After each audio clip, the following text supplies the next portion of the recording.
The Monday morning when Anakah walked into her office with her long, glossy, waist-length hair chopped into a messy boyish crop, it felt as if the air in the open-plan floor shifted. Every head turned. The silence was almost comic. Then came the gasps, the whispers, the muffled laughs of disbelief. Anakah, who had always been the long-hair girl in the department, the one whose hair brushed the back of her chair when she sat, whose braid had its own presence in meetings, now looked like a different woman altogether. She smiled awkwardly, but her sharp jawline, suddenly visible, made her look stronger than before. Even her boss, usually stone-faced, told her, "That is unexpected, but good, fresh." By lunchtime, her two closest friends at work, Maya and Roshni, cornered her with trays in the cafeteria. "Explain yourself," Maya demanded, eyes wide. "What possessed you?"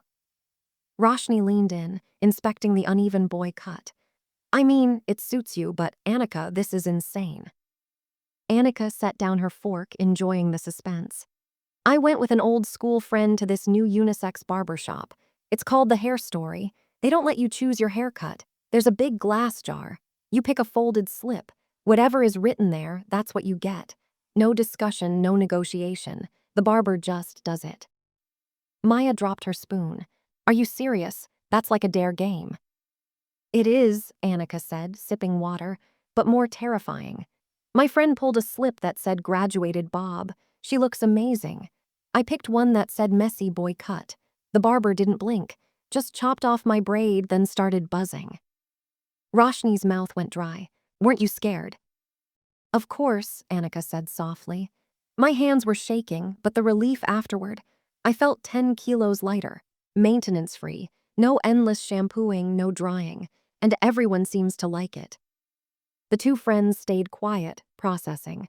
The concept was outrageous, but secretly, something in them tingled with curiosity.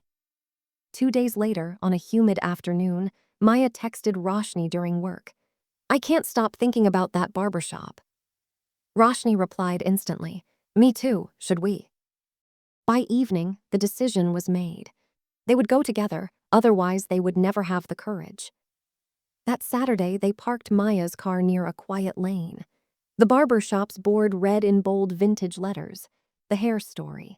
The glass windows were half frosted, but from inside they saw warm yellow lights, big leather chairs, and framed pictures of dramatic hairstyles, some classic, some outrageous. Inside, the place smelled faintly of talc, aftershave, and shampoo. The hum of a ceiling fan mixed with distant music.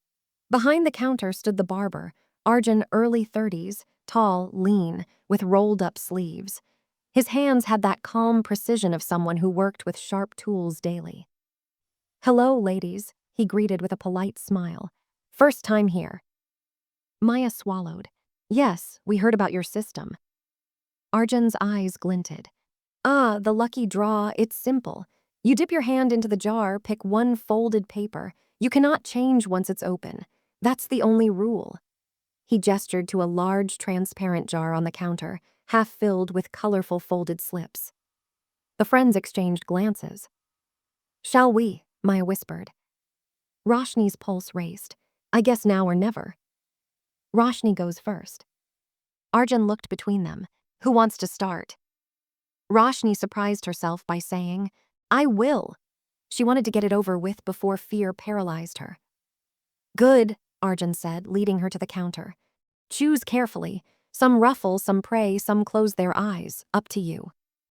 Her fingers trembled as she dug into the jar, brushing against dozens of papers. Finally, she pulled out a pale yellow slip. "Once I unfold, there's no going back," Arjun reminded gently. "I know," she said, voice unsteady. He opened it, glanced, then smiled slightly. "Interesting. This will be a change, but trust me, it will suit you." Her knees felt weak as he guided her to the large leather chair. The cape snapped around her neck with finality. Roshni stared at herself in the big mirror. Long, sand-brown hair tumbled down her back, slightly frizzy, reaching her bra strap. Arjun brushed it thoroughly, the bristles tugging. Then, with no hesitation, he gathered it into a low ponytail. The sudden weight of her hair being pulled back made her breath hitch. A metallic click, the clippers roared alive. He slid them against the base of her ponytail. The vibration buzzed into her skull. In 10 seconds, the ponytail was severed. He held the thick bundle like a trophy before tossing it aside. Roshni gasped, staring at her shorter reflection, hair now brushing her neck. On the waiting bench, Maya covered her mouth in shock. Arjun calmly misted Roshni's hair with water, combing it smooth. He positioned her head with firm hands. Chin straight, hold still. The sound of scissors slicing, snip, snip, snip, filled the air. He sheared locks down to lip length on the left side, hair raining onto the cape, sliding to the floor. Each cut felt like a piece of her identity vanishing. Within minutes, her lap was covered in clippings. He moved to the other side, combing, measuring, cutting. She watched her long, familiar self disappear, replaced by a short bob clinging to her jawline.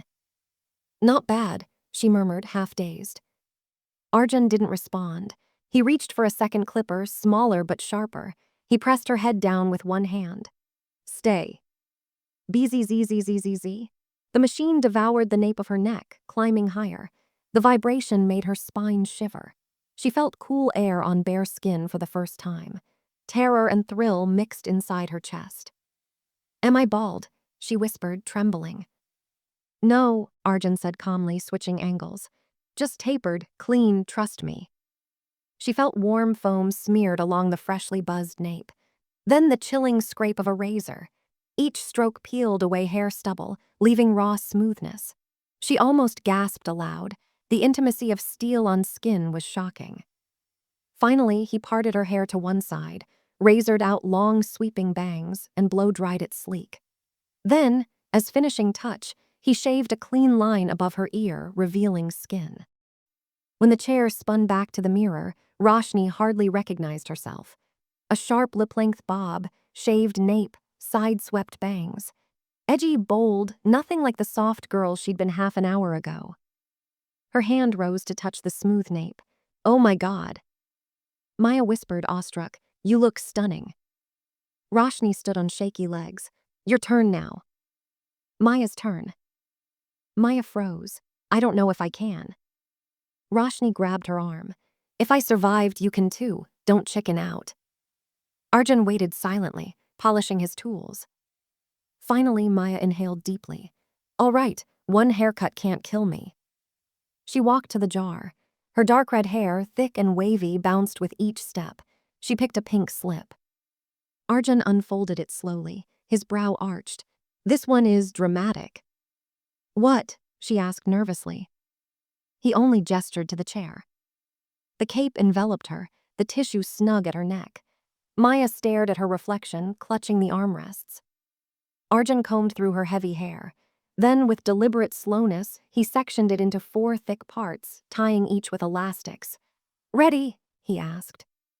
She shook her head, but he didn't wait. Snip! The first braid dropped onto her lap, then the second, third, fourth. Within 2 minutes, her head was hacked to jagged tufts. Maya gasped. You didn't even. Bzzzzz.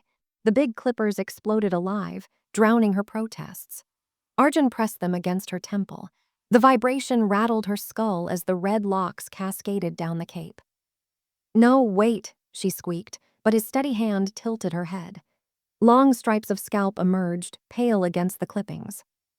Roshni stared in disbelief, hand over her heart. Arjun moved with mechanical rhythm. Left, right, back hair fell relentlessly. Soon, Maya's head was almost bare except for uneven shadow.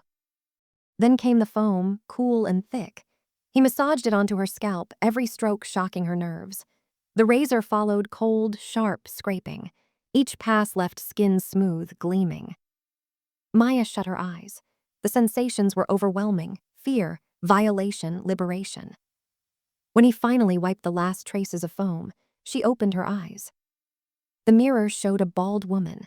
Her striking cheekbones and fiery eyes stood out more than ever, vulnerable yet powerful. Roshni covered her mouth. Maya, you. Maya touched her scalp with trembling fingers, then burst into a wild laugh. I can't believe this. I'm bald, completely bald. The two friends walked out into the summer heat. Roshni's bob swayed lightly. Maya's bare scalp shimmered in the sun. People stared as they passed, but neither cared. Rashny kept touching her shaved nape, goosebumps rising each time. Maya rubbed her head, marveling at the rawness. It feels like we just jumped off a cliff.